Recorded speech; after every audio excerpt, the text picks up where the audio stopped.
বল। মনিরাজে আসবে কি কি রান্না করবো? মনিরাজে আসবে তার জন্য রান্না করছি। এদিকে ভাত হয়ে গেছে, এখানে ডাল করে রাখছি, ভেজ ডাল।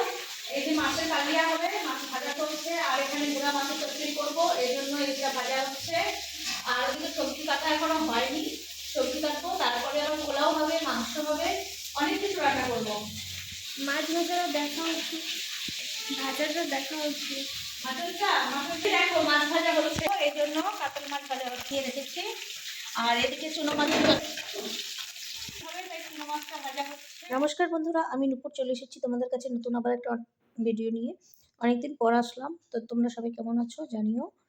আশা করছি সবাই ভালো আছো, আমিও ভালো আছি। আর আজকে এই যে রান্নাবান্না দেখে বুঝতেই পারছো আমার বাড়িতে কিছু গেস্ট আসবে। তো গেস্ট হলো এই যে আমার মা আর বোনেরা। তো চলো কথা না বাড়িয়ে শুরু করি। ওটা বাদামের টক, এটা জলপাইয়ের টক। এটা খাইতে দিদুনি ভালো পায়, দিদুনি বানাইছে। হ্যাঁ তুমি খাইছো, তুমি বানাইছো। হ্যাঁ আমি খাইছি, আমি বানাইছি, আমার মেয়ে খুব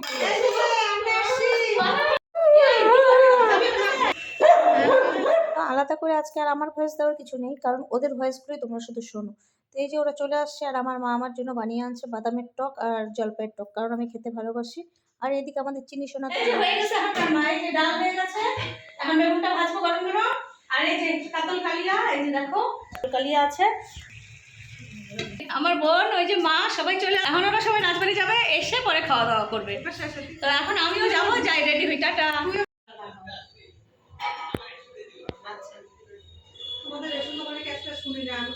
তোমরা রোদের মধ্যে রাজবাড়ি যাবা, তার বললাম আমরা বাইরে থেকে আসছি, আমরা আবার ফিরে ব্যাক করবো না। তোর ওইটা শুনে আমার একটা গল্প মনে পড়লো।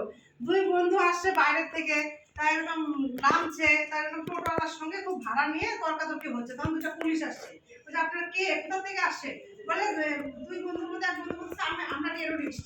আর সঙ্গে সঙ্গে পুলিশেরা একদম বন্ধু বন্ধু বের করছে। তার পাশের বন্ধুরা বলতেছে স্যার স্যার মারবেন না স্যার, ও একটু বলতে ভুল করছে, আমরা টেরোরিস্ট না, আমরা টুরিস্ট। সেইটা মনে করলো যে আমরা এখন টুরিস্ট, আমরা টেরোরিস্ট করিস না। এটি নয়, ওই দিতে মানে ওইও ফুল ঠিকানাটা কোথা পায় নাই, কোন দিতে ভবনে এদের দোষ আছে, বুঝছিস তো কি রকম।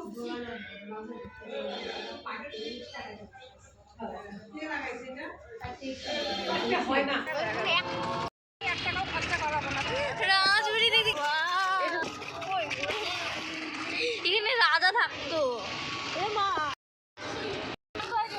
রাজবাড়ি স্টেডিয়ামটা কোথায়? তো এসে এদের আর খাওয়া দাওয়া নেই, শুধু একটু জল মিষ্টি মুখে দিয়ে এরা সব বের হয়ে আসছে রাজবাড়ি ঘোরার জন্য। এই যে দেখো আমি তো স্নান টান করে ফ্রেশ ট্রেশ হয়ে চলে আসছি রাজবাড়িতে। তো এই যে এখন ভেতরে যাব, টিকিট কাটতে হবে। তো চলো এখন রাজবাড়ির ভেতরে যাই। অনেক বাইরে বাইরে থেকে লোক আসে এই কোচবিহারের রাজবাড়ি দেখার জন্য, কিন্তু আমরা যেহেতু কোচবিহারে থাকি আমাদের আর ভালো লাগে না এই রাজবাড়ি দেখতে দেখতে, হয়রান হয়ে গেছে। আর কিছুই নেই, ওই রাজবাড়ি, সাগরদিঘি আর মদনমোহন, আর কিছুই নেই। বাইরে কত কত সুন্দর সুন্দর জায়গা, কিন্তু আমার বোনরা আসছে একটু ঘুরবে রাজবাড়িতে। তো যাই হোক, এখন ওদেরকে নিয়ে চললাম রাজবাড়ি ঘোরার জন্য। এত রোদ্রু বাবা, এত দুপুরে আমি কোনোদিনও আসিনি রাজবাড়িতে, ফার্স্ট টাইম আসলাম।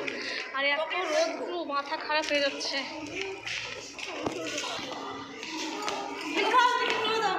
কিন্তু সবই ঠিক আছে, আমার চেহারাটা যে দিন দিন এত হাতির মতো কেন হয়ে যাচ্ছে আমি বুঝতেই পারছি না। হতে চাই মশা, হয়ে যাচ্ছি হাতি। এই দুঃখ যে আমি এখন কোথায় রাখি। তারপরে তো যাই হোক ভিতরে ঢুকে গেছি, আর ভিতরে ঢোকার পরে ওখানে ক্যামেরা অ্যালাউ ছিল না। তারপরেও কী করে ভিডিওটা করেছে আমার মেয়ে আমি জানি না। তারপরে তো যাই হোক একটু উপরে যে চললাম। তো চলো তোমাদেরকেও একটু ঘুরিয়ে ঘুরিয়ে দেখাই। আর রাজবাড়ির ভিতরে দেখার মতো সেরকম কিছুই নেই, ওই আমরা শুধু ফটোশ্যুট করতেই যাই। আর ওই রাজার বিখ্যাত সাজসজ্জা, ঢাল তরোয়াল, খাট বিছানা কী কী সব আছে, অস্ত্রপাতি সব এইসবই দেখা। এগুলো দেখতে দেখতে আমি মানে ফেড আপ হয়ে গেছি, আর ভালো লাগে না আমার দেখতে। তো আর কী করবো। আর এদিকে আমার ভাগ্নি আমার কাছে জিজ্ঞাসা করছিলো রাজবাড়ির কাহিনী বলো, রাজাদের গল্প বলো, তাই একটু শোনাচ্ছিলাম। কিন্তু সবই ঠিক আছে, কিন্তু এত কিছুর মাঝখানে আমার মনের মধ্যে একটা চাপা কষ্ট, আমি কেন রোগা হচ্ছি না, কি করলে আমি রোগা হব। সবাই প্লিজ একটু সাজেশন দাও আমাকে। সেই দিনই আসার কথা ছিল আমাদের কী বলে মুখ্যমন্ত্রী, আমাদের দিদি মমতা বন্দ্যোপাধ্যায়। তাই জন্য এই রাজবাড়ির মধ্যে বারবার প্লেনটা ঘুরছিল। আর দিদি আসুক আর প্লেন ঘুরুক আর যাই হয়ে যাক না কেন, আমাদের তো ফটো তোলা বন্ধ হবে না, কারণ আমরা ফটো তোলার জন্যই তো গেছি না। রাজবাড়িতে গেছি আর ফটোশ্যুট চলবে না, সেটা কখনোই হতে পারে না। তাহলে এত সুন্দর সাজুগুজুটা কী করে দেখাবো?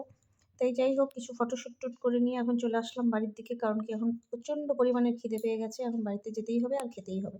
তো চলো, এই যে বাড়িতে চলে আসছি, এইবার খাবার দাবারের পালা চলছে। আর এদিকে দেখো, খাবারটা ডাইনিংয়ে দিব, তার জন্য ওদের আর কারো মানে সময় আর দিলই না আমাকে। সবাই মিলে বসে পড়লো নিচেই, আর গোপাল আমাকে বলছিল, দিদি আর তোমাকে যেতে হবে না নিচে, তুমি এখানেই আমাদেরকে খেতে দিয়ে দাও। তারপরে তো সবাই মিলে একসঙ্গে বসে গেছি, খাবার দাবার পরিবেশন করা হচ্ছে সব কিছু। আর এখানে তো যে প্রথমেই বলেছিলাম কী কী রান্না হয়েছিল, ভেজ ডাল, মাছের কালিয়া, বেগুন ভাজা, চচ্চড়ি, অনেক রকম আইটেম ছিল। তারপরে এদিকে দই মিষ্টি অনেক কিছুই ছিল। আর পোলাও মাংসটা আমি করিনি দিনের বেলা, কারণ ওই যে বললাম রাজবাড়ি যাব, সেই জন্য ওটা রাত্রের জন্যই রেখে দিয়েছিলাম। তো চলো,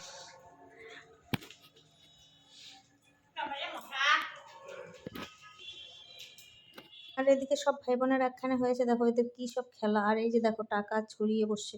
আরে দাঁড়াও দাঁড়াও, এগুলো কিন্তু অরিজিনাল টাকা না, সব এগুলো কাগজের মানে খেলনা টাকা। মানে প্রথমে আমিও দেখে ভয় পেয়ে গেছিলাম, কী রে আমার টাকা পয়সা এই অবস্থা কেন, টাকা দিয়ে কি খেলে। তারপরে এসে দেখলাম যে না, এগুলো কিসের ওই আচার ফাচার খেয়েছে সেই সব টাকা। তো যাই হোক, এদিকের খাওয়া দাওয়া মিটে গেছে, তারপরে তো দেখলি সন্ধ্যার চাটা হয়ে গেছে। আর এদিকে কিন্তু আমি রাত্রে রান্নার জোগাড় করছিলাম। এই যে এদিকে আমি মাংসটা মানে বসিয়ে দিয়েছিলাম। এই যে মাংসের জন্য আমি এদিকে আলু ভেজে নিচ্ছি, আর এদিকে মশলাটা আমি বাটাই করি সবসময়, তোমরা দেখেই থাকো, কারণ আমার মিক্সিতে মশলা করলে ভালো লাগে না। বাটায় বেটে মশলা রান্না করলে মানে বাটা মশলার কিন্তু রান্নার একটা স্বাদটাই অন্যরকম হয়। যাই বলো, আমার মতো কে কে আছো একটু কমেন্ট করো। তো এই যে আমার এদিকে পেঁয়াজ আলু সব একসঙ্গে দিয়ে দিয়েছিলাম, কারণ এদিকে গল্পও চলছিল, সব ভাই বোনেরা একখানে হলে যেটা হয় আর কি।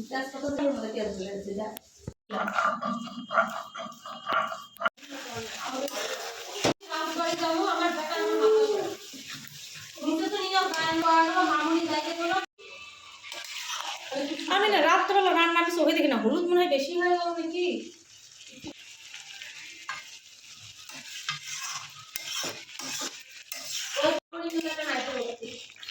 আমি গেছিলাম মামুনির দোকানে, মানে দোকানে কি দোকানের সামনে গেছিলাম, যদি মামুনি থাকতো মামুনি দোকানে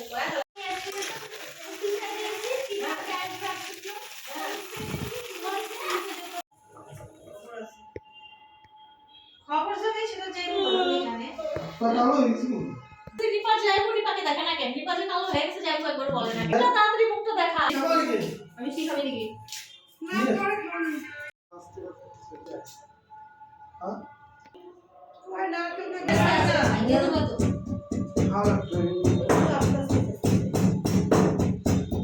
এই যে না ইটা এবার তারপরে তো রাত্রে বেগুন পোড়া, মাংস, পোলাও সব কিছু দিয়ে জমিয়ে খাওয়া দাওয়া হলো। এদিকে জামাইবাবু এনে মিষ্টি টিষ্টি খাওয়ালো নিপাকে, সব কিছু ঠিক আছে। এই করে রাত্রে তো ঘুমিয়ে গেছিলাম। এই যে সকালবেলাটাও আমি তোমাদেরকে দেখিয়ে দিলাম, এখন সব বাড়ি চলে যাবে, এই জন্য সব কিছু আমি মানে রেডি, আমি ঘুমের থেকে ওঠার আগে। আর এদিকে নিপাও যাবে, দিদিরাও রেডি হয়ে গেছে, নিপা একটু পরে যাবে, মা দিদি আগে চলে যাবে। আর মা দিদি যাবে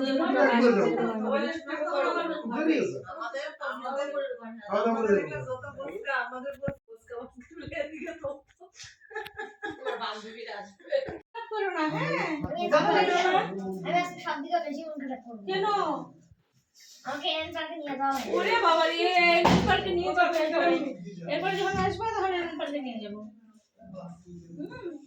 তো এক এক করে সবাই চলে গেল, আজকে বাড়ি ফাঁকা, একদিনের জন্যই সবাই আসছিল। তো এই ছিল আজকের ভিডিও, চলে আসবো নেক্সট ভিডিও নিয়ে পরের দিন, টাটা।